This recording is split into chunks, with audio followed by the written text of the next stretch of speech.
These kind of 100% moves in a stock, they're not normal. But to say he has a $45 target that he has to hit by next year, that's going to be a challenge. My name is Christopher Uhl. I've twice been awarded top 100 people in finance. I was mentored by 5 of the market wizards, the best traders of all time. I've been successfully trading since 2009, and this is where we save time, make money, and start winning with less risk together as a team. So let's get into the lesson of the day.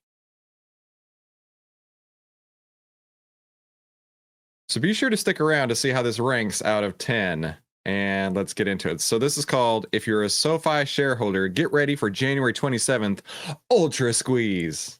Guys, it's Kyle. Welcome to the Stockboat YouTube channel. In today's video, we are going to be covering the SoFi stock. I am more excited than ever, guys, because SoFi has finally given us a Q4 earnings date on the 27th. We are literally 22 days away from the SoFi earnings. You are literally going to blink your eyes, and we are going to be in the pre-markets waiting for the numbers. And I'm telling you right now, this is the grand slam quarter, okay? This is the quarter you've been waiting for. If you've been investing in SoFi for the past couple of years, this is where they put it all together, guys. You are going to get a blowout Q4 revenue and profitability, and they're Seems excited about SoFi. Okay, let's go look at the SoFi chart. I mean, the long-term chart, looking at it, right, from October to January has been in a super strong uptrend. In fact, it was, let's go to the low here, September 6th to today. Wow, 114%. I didn't realize it was up that much.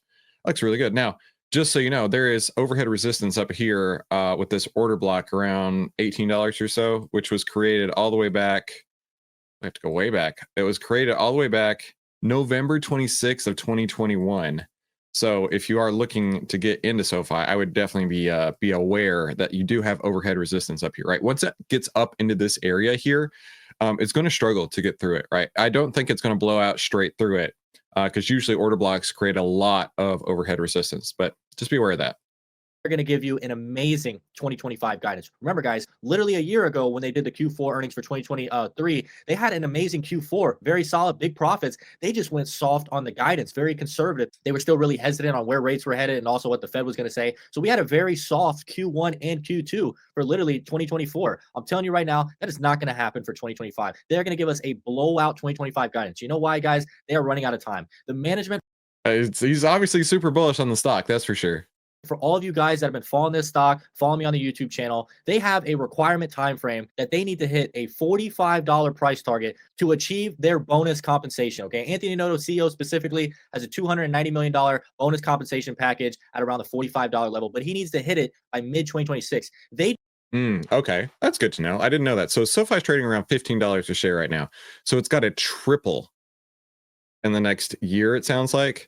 Which that's a tall order, right? Yes, it did just go up 100% since September, but those kind of moves are not normal, right? These kind of 100% moves in a stock, they're not normal. But to say he has a $45 target that he has to hit by next year, that's going to be a challenge, right? That is going to be a challenge, right? You're getting the crowd that loves $7 stocks. Now at a $15 stock, you've got less people who might be interested. And then when it goes from 15 to 30, maybe even less people, and then 30 to 45, maybe even less. I could be totally wrong, right? Of course, you can look at any stock out there, but the crowd who's bullying it up from 7 to 15, they're not the same crowd who's going to bully it up from 30 to 45. They do not have time to be missing this quarter on guidance for 2025. They have no reason to be soft, conservative. So basically, he's saying make up whatever numbers you can in order to make sure we hit our profit targets. And if we hit our profit targets, we still have to do whatever we can to hit our share price targets, right? There's not a perfect correlation here, right? They can still say greatest stock, or we're the greatest company of all time, we're making the most money ever, and the stock price could still fall, right? So they can make up whatever they want, and investors are really going to be the determinant on if it's going to go up or down in price. conservative or anything like that. They need to put the pedal to the metal, guys, and give us a blowout 2025. And I think they're going to smoke these analysts on Wall Street, and the Wall Street analysts are going to be catching up for the entire year, every single quarter for 2025. So, guys, I'm telling you right now, it is going to be records across the board. If you literally do not believe me, I'm going to show you exactly what I was saying after the Q3 earnings report for those of you that were not following the channel at that time frame. Okay, the shorts came out, smoked us by like 15%, sold off the stock. I came out immediately, did a video, and guess what I said? I said 2 words: delayed reaction. And guess what happened? The smoke cleared, and literally the SoFi stock went from $9 to $17 the last 3 months of the year. Okay, I'm telling you. Okay, so here, this earnings call must be what he's talking about here. Let's go look at that. All right, let's say this is the earnings date here, closed on that day, down 18.73% within the span of 4 days after that. Now, you really need to keep this in mind, right? If you're out here, I mean, you've got a bearish trend here, and it just went down 18%. There is no way that you are looking at this saying, oh yeah, going to the moon, right? Because just as likely as it went down 18%, it's now in a bearish trend. There's no way that you can say, yes, it's going up from this point, right? Did he get lucky? Maybe. Did he call that perfectly? He certainly did. But I don't know where he got that from, right? Other than his own incredible analyses, right? Because if you look at the stock, it had been in a downward trend for months at that point, right? And so that was just the icing on the cake for that 18% sell-off. And then it did turn around and it did go up, right? It went up quite a lot. you right now, we're going to either have 2 options going to happen for this up. Where I was going with that is like, if you're excited about a stock that just sells off 18%, you need to really consider what risk management is, right? If I just lost 18 cents on every dollar that I invested into a stock, I'm going to be pretty pissed. I'm not going to be excited. And I'm going to be wondering, why was my risk management so bad that in just the span of a couple of days, I lost 18%? Because me personally, I would have gotten out here at this close under the 10 EMA, the blue line right there, right? Which is a 3.5% loss. Okay. There's no guarantee that any stock turns around and goes up at that point. Never a guarantee of that. So when you watch these kind of channels, just be wary, right? He could be incredibly bullish. Clearly, he's probably a shareholder at this point, but I don't know. That kind of talk, oh, it has to go up to $45. Oh, when it sold off 18%, I told you to come back up. That makes me nervous. Upcoming Q4. We are literally going to go up 50% over the next 2-3 months, or we're going to. Okay, we're literally going to go up 50% over the next 2-3 months. Got it. Book it. But sell everything you got to buy SoFi because it's going to go up 50% over the next couple of months is what he's saying here. I don't subscribe to that advice. I definitely would not tell you ever that. Going to have a 10% pullback, a massive shakeout, and then we're going to go up 50% over the next 2 months. Okay, that is where we're headed for this upcoming Q4 earnings. And guess what? In this video today, I'm going to also give you guys a early prediction. You're going to get my EPS prediction as well, exact profit that I think SoFi is going to hit. And guess what? My profitability was perfect on the Q3 earnings. I'll also show you that for those of you that have not been following the channel. So I'm telling you guys right now, I'm watching this company very clearly. I know where management's direction is. I know that. Does he work there? Because that'd be inside trading. That'd be insider trading. He knows, right? I love it when I come across these analysis channels and they're like, I know it's going to happen. The stock price is going to go up in the next couple months, come down 10%, and then it's going to go up again 50%. And I know what management's going to do. Bro, you don't know anything. Okay, you're guessing. You're doing your best guess here. Time frame that they need to hit these price target levels, and they don't have any time to waste right now. This is the blowout quarter. Okay, we are going to be heading into the S&P 500, specifically when we just clear over the $20 level and never come back. That's when you saw Palantir really take off, when they got the S&P 500 announcement around the $35-$40 level. And then for 2 months after that, they finally got the S&P 500 inclusion where it actually happened. So an announcement and then an inclusion is 2 different things. Okay, and the stock went up another 50% after they got included into the S&P 500. So I'm telling you, that's not it. I know he's excited. It's very obvious he's excited about the stock, but that's not a guarantee. First off, not a guarantee you're going to get an S&P 500. Not a guarantee that it's going to go up once it hits the S&P 500, right? Not a guarantee. And his exuberance and bullishness makes me really, really nervous, right? In fact, I have a quote by Warren Buffett. It says, "Be fearful when others are greedy and greedy when others are fearful."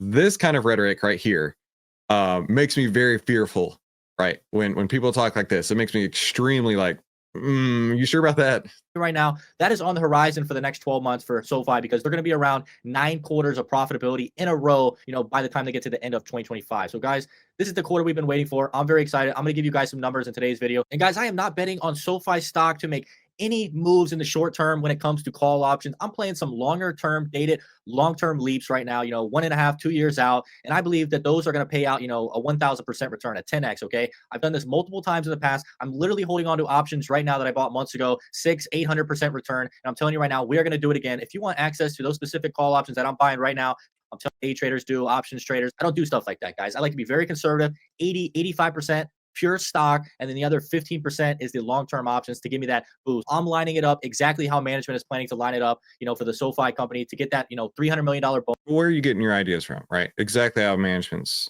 expectations. Where, like, how do you know this inside knowledge? Bonus if they hit that $45 level in mid-2026. Look, if they can hit that $45 level, that would be incredible, right? It really would. But I just really think that they've got, I mean, you've got to make the stock price go up 3x from where it is right now, right? That's not an easy thing to do, especially within 1 year. Can it be done? Yes. Has it been done before? Yes. But does that mean it will?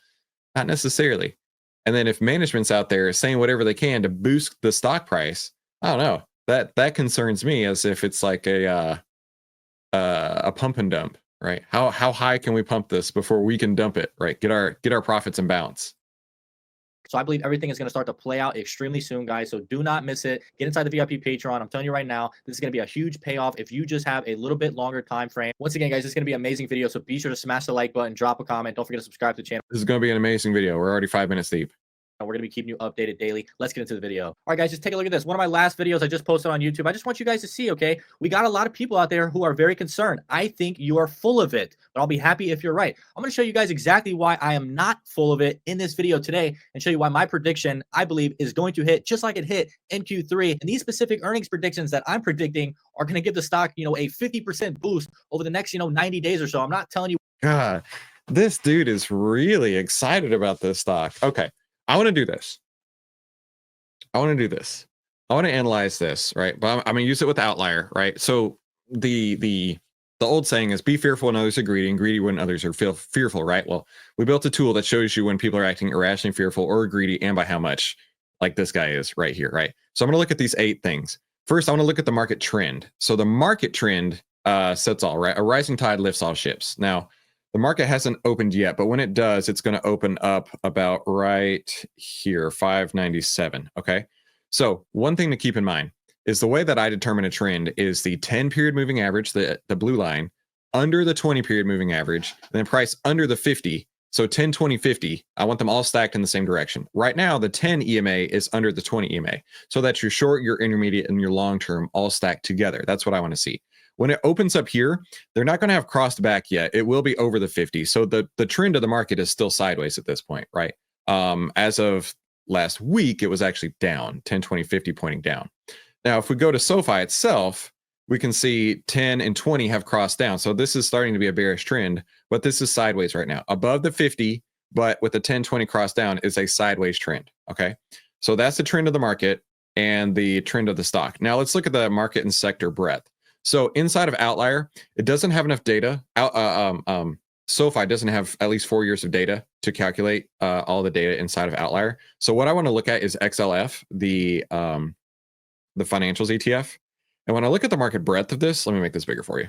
When I look at the market breadth, right, this line right here represents the number of buy signals that we have for this sector. And you can see it's plummeted. This sector here is at 22.48%. So that means basically nearly 80% of the stocks in this sector have a sell signal. However, you can see here it is starting to curl back up. And if we throw the 10 EMA on top of this, I would actually start to consider this a bullish change in sentiment on the market breadth for the XLF sector, right? All the stocks in here, which is how many stocks? Like it says it over here. Let's say it's around 300 companies, right? So that's starting to turn up. But the sector itself has a sell signal and has been drifting down for a while. So you got the market that's drifting sideways. You've got the sector that's drifting down. And you're telling me that this stock is going to go up 50% in the next 90 days or so? I find that super hard to believe, right? I can't really get behind one stock just outperforming everything out of nowhere like that.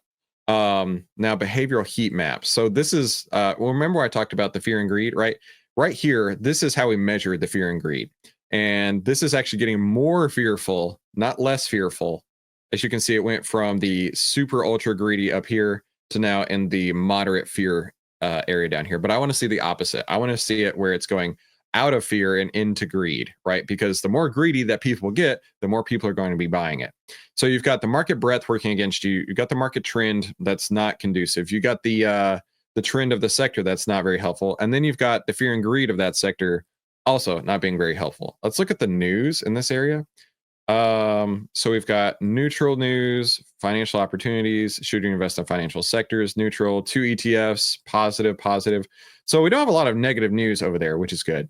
And like I say, normally we'd have a analyst rating for this stock right here to show you what all the analysts are doing. But SoFi doesn't have 4 years of data, which is what we need inside of Outlier. So yeah, just on the whole, I'm not super bearish on anything in the market these days. And I'm certainly not an ultra bear like he is right here. What's going to happen on the day of earnings? They might try to do a shakeout just like they did last quarter. And guys, here's the video right after they dropped the SoFi earnings. They might try to do a shakeout like they did last quarter, right? Who is this they? Who is this they, that this almighty they that you feel is out there trying to get you, right? It went down 18% after earnings. It absolutely could continue down. Are you willing to say, okay, if it's down 18%, then if it goes down 50%, it's even better, right? If it goes down 75%, that's even better. That's what I'm hearing here. And if I'm a shareholder, I'm not interested in that.